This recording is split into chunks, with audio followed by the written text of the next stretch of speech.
ये कहानी अलादीन नाम के एक राजा के ऊपर आधारित है जो दिमाग से पूरी तरह पैदल होता है। अब पूरी तरह बेवकूफ होने की वजह से वो अपने देश में क्या क्या कारनामे करता है, ये हम आज की इस एक्सप्लेनेशन में देखने वाले हैं। आज मैं जिस फिल्म को एक्सप्लेन करने वाला हूँ उसका नाम है द डिक्टेटर और ये फिल्म 2012 में रिलीज हुई थी। मूवी की शुरुआत में हमें एक काल्पनिक देश वाडिया दिखाया जाता है। वाडिया में एक बच्चे का जन्म होता है जिसका नाम अलादीन रखा जाता है। अलादीन के जन्म के बाद से ही उसकी मां को मार दिया जाता है और इसके कुछ सालों बाद ही उसके बाप की भी हत्या कर दी जाती है और अब सिर्फ 7 साल की उम्र में अलादीन वाडिया का राजा बन जाता है। इसके बाद सीन यहीं कट होता है और हम कुछ साल बाद का सीन देखते हैं जहाँ अलादीन अब बड़ा हो चुका है। अलादीन अपने बाप की तरह ही सनकी और पागल है और उसके मन में जो आता है वो वही करता है। वो अपने देश में ओलंपिक गेम्स रखवाता है जिसमें वो खुद भी हिस्सा लेता है। फिर गेम के दौरान अगर कोई उससे आगे निकल जाता है तो अलादीन उसे गोली मार देता है और खुद वो गेम जीत जाता है और इसी तरह वो ओलंपिक में 14 गोल्ड मेडल जीत जाता है। इसके बाद अलादीन अपने महल के बाहर आता है और अपनी प्रजा को बोलता है कि जल्दी ही पूरी दुनिया हमारे आगे घुटने टेकेगी। हम जल्दी ही न्यूक्लियर वेपन तैयार कर लेंगे, पर किसी पर हमला करने के लिए नहीं बल्कि शांति बनाए रखने के लिए। और ये बोलते ही वो हंसने लग जाता है। इसके बाद अलादीन अपने न्यूक्लियर रिसर्च सेंटर में जाता है और वहां पर वो अपने चाचा तामीर से मिलता है। फिर वो दोनों अंदर जाते हैं और वहां अलादीन देखता है कि उसकी मिसाइल बहुत ही छोटी बनी है। अब ये देखकर अलादीन को बहुत गुस्सा आ जाता है और वो अपने साइंटिस्ट नदाल को बुलाने के लिए बोलता है। पर इस पर बाकी के साइंटिस्ट उसे बताते हैं कि जब आप पिछली बार यहाँ पर आए थे तो आपने नदाल को मरवा दिया था। अलादीन को इस बारे में कुछ याद नहीं होता, पर जब वो अपने दिमाग पर जोर डालता है तब उसे याद आता है कि जब वो 2 साल पहले यहाँ पर आया था तो उसने अपने साइंटिस्ट नदाल को मरवा दिया था। अब फिल्म वापस प्रेजेंट में आती है और एक साइंटिस्ट अलादीन को बोलता है कि शायद आप ये बात भूल गए थे, पर इस पर अलादीन हंसते हुए उसे बोलता है कि मैं भूला नहीं था और फिर वो उस साइंटिस्ट को भी मरवा देता है। इसके बाद अलादीन वापस अपने महल में आ जाता है जहाँ पर उसकी सिक्योरिटी में सिर्फ लड़कियां होती हैं। दरअसल अलादीन अपनी सिक्योरिटी के लिए सिर्फ लड़कियां ही रखता है ताकि बाद में वो उन्हें बचा सके। फिर जब अलादीन अपनी कार से बाहर निकलता है तभी वहाँ एक आदमी आकर उसे गोली मार देता है, पर बाद में हमें पता चलता है कि ये आदमी अलादीन नहीं बल्कि उसका डुप्लीकेट था। दरअसल अलादीन हमेशा ही अपने साथ एक डुप्लीकेट रखता है ताकि जब भी उस पर हमला हो तो हमेशा उसका डुप्लीकेट ही मारा जाए। अलादीन दिमाग से इतना चूतिया होता है कि वो अपनी डुप्लीकेट की लाश को उठने के लिए बोलता है और फिर जब वो लाश नहीं उठती तो अलादीन अपने अंकल को इशारा करता है कि इसे भी मरवा दो। फिर अलादीन के वहां से जाते ही उसके चाचा तामीर किसी को फोन करते हैं और उसे बोलते हैं कि अलादीन इस बार भी बच गया और अब हमें उसके जैसे दिखने वाले किसी और को ढूंढना होगा जो हमारा काम कर सके। अब ये देखकर हम व्यूवर्स को पता चल जाता है कि अलादीन को उसके चाचा तामीर ही मरवाना चाहते हैं ताकि वाडिया की पूरी सत्ता उनके हाथों में आ सके। इसके बाद ये लोग अलादीन के हमशक्ल को ढूंढना शुरू करते हैं और उन्हें एक आदमी मिल भी जाता है जो बिल्कुल अलादीन की तरह दिखता था, पर यह आदमी भी अलादीन की तरह ही दिमाग से पैदल होता है। दूसरी तरफ हम अलादीन को देखते हैं जो एक हॉलीवुड एक्ट्रेस मेगन फॉक्स के साथ पलंग तोड़ रहा होता है और पलंग तोड़ने के बाद वो उसके साथ एक फोटो खिंचवाता है और वो उस फोटो को अपनी दीवार पर चिपका देता है। उसी दीवार पर हम और भी कई सारी लड़कियों की फोटोज देखते हैं जिनके साथ अलादीन अब तक पलंग तोड़ चुका है। फिर अगले दिन जब अलादीन वीडियो गेम खेल रहा होता है तभी वहां पर उसके चाचा तामीर आते हैं और उसे बोलते हैं कि तुम्हें अमेरिका जाकर अपने परमाणु हथियार बनाने के बारे में उन्हें सफाई देनी होगी और अगर तुमने ऐसा नहीं किया तो वो लोग अपनी फौज को यहाँ बेचकर वाडिया पर कब्जा कर लेंगे। अब ये सुनकर अलादीन डिसाइड करता है कि वो अमेरिका जाएगा। फिर अलादीन अमेरिका आ जाता है और अमेरिका के लोग सड़कों पर उसके खिलाफ नारे लगाते हैं। दरअसल अमेरिका के लोग चाहते थे कि वाडिया में डेमोक्रेसी हो और कोई भी बेवकूफ और पागल राजा उन पर अत्याचार ना करे। इसके बाद अलादीन अपने सिक्योरिटी हेड से मिलता है जिसका नाम क्लेटन होता है और वो अलादीन को बिल्कुल भी पसंद नहीं करता था।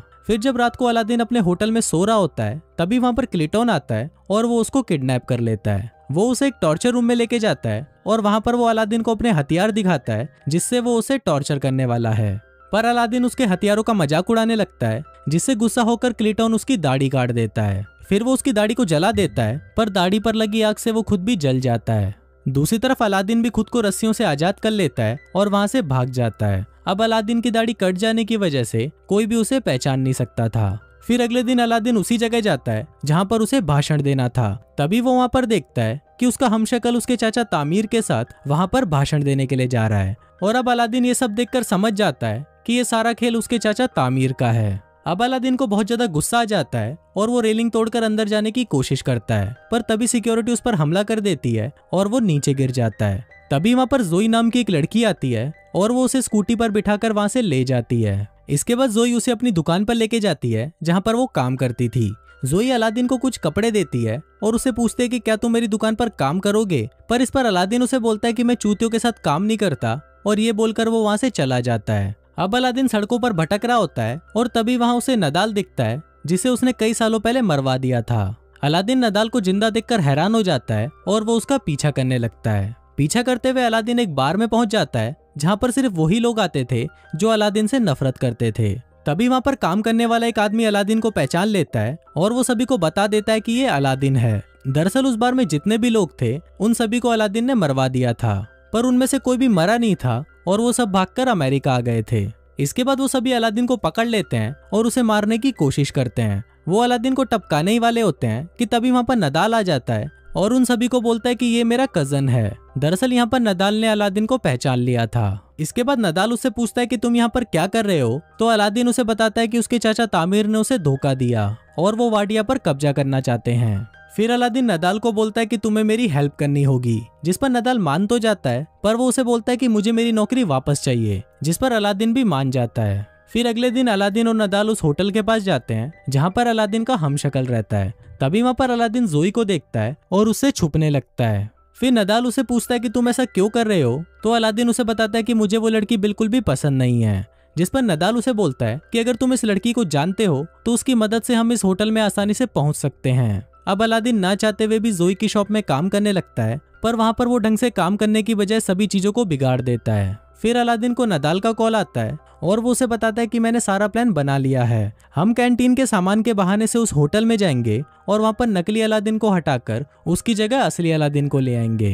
अब अलादीन को ये प्लान अच्छा लगता है और इसके साथ साथ उसे धीरे धीरे जोई भी पसंद आने लगती है, जिसकी वजह से अब वो शॉप में अच्छे से काम करने लग जाता है और वो उसकी शॉप का पूरा नक्शा ही बदल देता है। फिर एक दिन शॉप में एक औरत को लेबर पेन होने लगता है और उस समय इतना वक्त नहीं था कि उसे हॉस्पिटल ले जाया जा सके। अब अलादीन को पता नहीं होता कि डिलीवरी कैसे करवाई जाती है, पर फिर भी वो उस औरत की सक्सेसफुल डिलीवरी करवा देता है। अब ये देखकर जोई भी अलादीन से इम्प्रेस हो जाती है और उसे उससे प्यार हो जाता है। फिर जोई अलादीन को बोलती है कि वो अपनी पूरी जिंदगी उसके साथ बिताना चाहती है, पर इससे पहले अलादीन उसे बोलता है कि मैं तुम्हें कुछ बताना चाहता हूँ, और फिर वो जोई को अपनी सच्चाई बता देता है। अब सब कुछ सच जानने के बाद जोई उससे बहुत गुस्सा हो जाती है और वो उसे वहां से जाने के लिए बोलती है। फिर अलादीन जब सड़कों पर घूम रहा होता है तो वो टीवी पर देखता है कि वाडिया के लोग उसके जाने से बहुत ज्यादा खुश हैं और वो अपने देश में डिक्टेटरशिप नहीं चाहते। अब ये सब देखकर अलादीन को लगता है कि शायद उसे कोई भी पसंद नहीं करता, इसलिए वो डिसाइड करता है कि वो अपनी जान दे देगा। फिर वो एक पुल से कूदकर अपनी जान देने ही वाला होता है कि तभी वहाँ पर नदाल आ जाता है और उसे समझाने लगता है।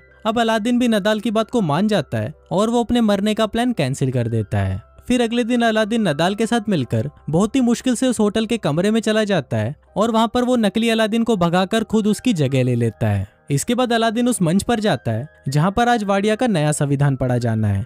इसी दौरान अलादीन उस पेपर को फाड़ देता है जिसमें लिखा था कि वाडिया में अब डेमोक्रेसी चलेगी। फिर अलादीन ये बोलने ही वाला होता है कि वाडिया में हमेशा डिक्टेटरशिप चलेगी, पर तभी वहाँ पर जोई आ जाती है और उसको देखते ही अलादीन अपना मन बदल देता है और वो ऐलान करता है कि वाडिया में अब डिक्टेटरशिप नहीं होगी, बल्कि वहाँ पर सिर्फ डेमोक्रेसी होगी। अब ये सुनकर सभी लोग खुश हो जाते हैं, पर तभी वहाँ पर तामिर अलादीन पर गोली चला देता है। अब वो गोली अलादीन को लगने ही वाली होती है, पर तभी वहाँ पर उसका हमशक्ल आ जाता है और वो गोली उसको लग जाती है। इसके बाद अलादीन जोई को भी अपने साथ वाडिया ले जाता है और उसके साथ शादी कर लेता है। शादी के दौरान जोई उसे बताती है कि वो एक जूइश है, जिसको सुनकर अलादीन को बिल्कुल भी अच्छा नहीं लगता और वो जोई को भी मरवाने के लिए बोल देता है। और कुछ इसी तरह से ये फिल्म यहीं खत्म हो जाती है।